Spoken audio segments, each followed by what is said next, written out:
What's going on, guys? It's Friday, March 30th. I have a lot of interesting news. Some of it's coming from AT&T. Got a little bit from some 5G information, some analyst predictions and analysis.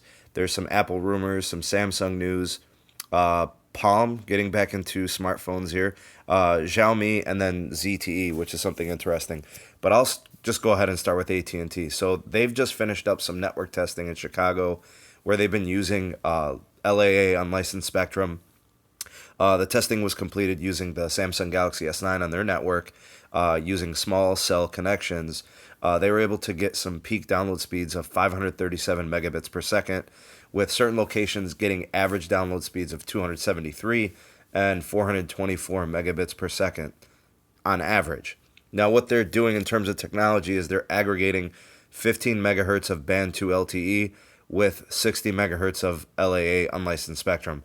Of course, what's providing the speed is the LAA unlicensed spectrum, but there is some negativity to this development, is the upload speeds are basically non-existent. No boosting, no enhancement of capacity. There's also the limitation of the range and how far this type of connectivity can work. There are some additional testings going on, not just in Chicago, but also in Indianapolis, Los Angeles, and San Francisco, and we're expecting to see deployment in 24 more cities this year. Apparently, testing had also been completed using the Samsung Galaxy S8, Note 8, LG V30, and Moto Z2 Force previously. So those are compatible models that work. Additional testing also was used aggregating 40 megahertz of the PCS and AWS spectrum with the unlicensed LAA spectrum. So AT&T able to achieve great speeds in some commercial-ready hardware. So we'll see if any of this is going to be ready on a large scale for a lot of different cities in the area. I'll keep you guys updated here on the channel. Staying with AT&T, the LG V30 is now getting its Android Oreo update. A really, really great device, probably one of the best of 2017. You'll be getting the 8.0.0 version of the software. I think Verizon models of the LG V30 already have it, and I'm not sure about the unlocked version, but that should be coming to you if you have it. AT&T is also ready to launch the first net responder network, which is separate from its commercial network. They are developing their network core as of this year. Ever since they won the contract last year, this has been in development. This is going to provide first responders priority over all other users on the network. So whenever they're in active emergency type response, those responders will get instant connectivity and resource priority. And it's basically going to integrate the commercial and the emergency use together with priority to the emergency use on demand. And of course, the cloud operating system, the network server, is going to give priority to the emergency responders in those emergency situations whenever they're needed. Last thing from AT&T is they're going to be phasing out Cisco big time. They're going to be pretty much, exchanging all of the Cisco equipment that they have in use for their infrastructure. They're going to be deploying their own equipment. Many of the current network technologies they use are from or provided by Cisco in terms of hardware. So they're going to be moving to in-house hardware. This does help with cost cutting. There's going to be millions of annual dollars expenditure that are going to be removed from this. But the key is modularity. So if you remember from the last video, AT&T wants to make it non-branded hardware, so it is modular, upgradable, and it's non-proprietary. So, in 2019, we're going to see a large-scale switching and transitioning from a lot of those Cisco services to in-house AT&T hardware. Those white boxes that I talked about in the last video are pretty much what we're talking about here. 60,000 modular 5G capable routers, which are non-proprietary from an operating system standpoint, hardware standpoint, and then the cloud system they're going to utilize. So, when you think about AT&T, they are all about future positioning. This is why AT&T wins. They're a huge company. They've got their hands in a bunch of different stuff. They control their hardware, and now they're going to get into their modular components and 5G readiness. They just do such a really, really good job. In 5G news, apparently, in terms of carrier revenue growth, it's not going to be changing much from the 5G side. A lot of analysts and predictions are coming out saying that they're only expecting a 3% growth expectation in subscribers. And, the growth in subscriptions for 4G LTE has been slow.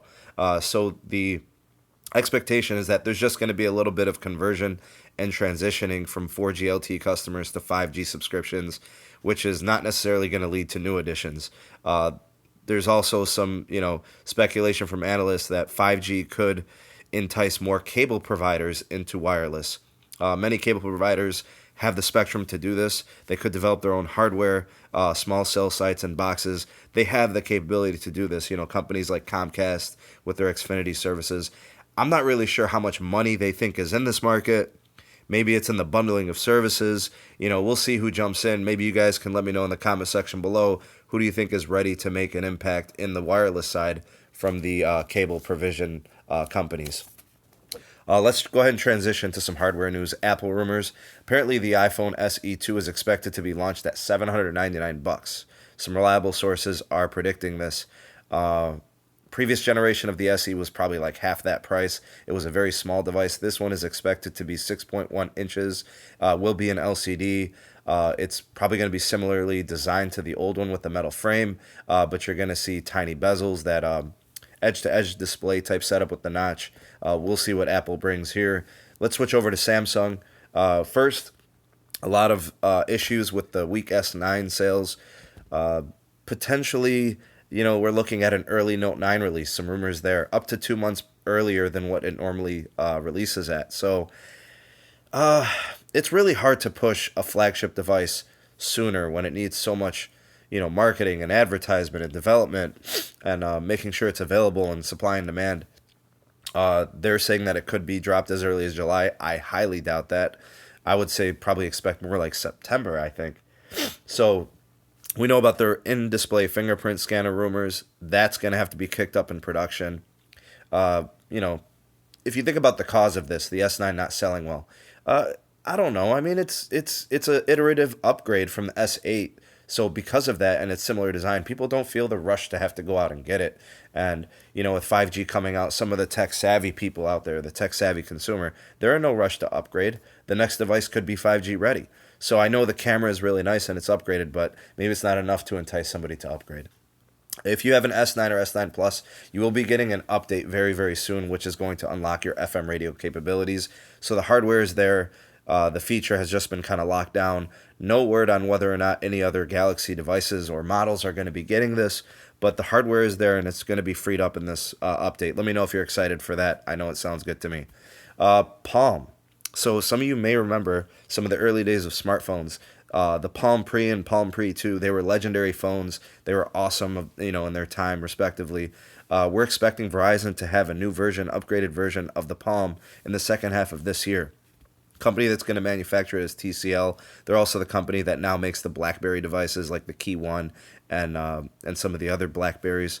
I don't know. It's a tough market to enter. The operating system is going to be Android. It's not going to be Palm's OS or anything like that. But I guess in the comment section below, would anybody out there be interested in a Palm device in 2018? I'm not really sure I would be. I mean, it is running Android, so I guess I would give it a look.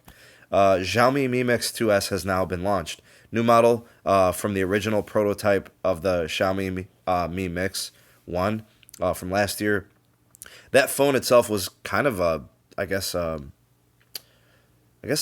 trial phone. They wanted to kind of develop this phone, and it was supposed to push, phone design into a new direction, and it has. If you look at a lot of the new phones, they've got these infinity displays, edge to edge.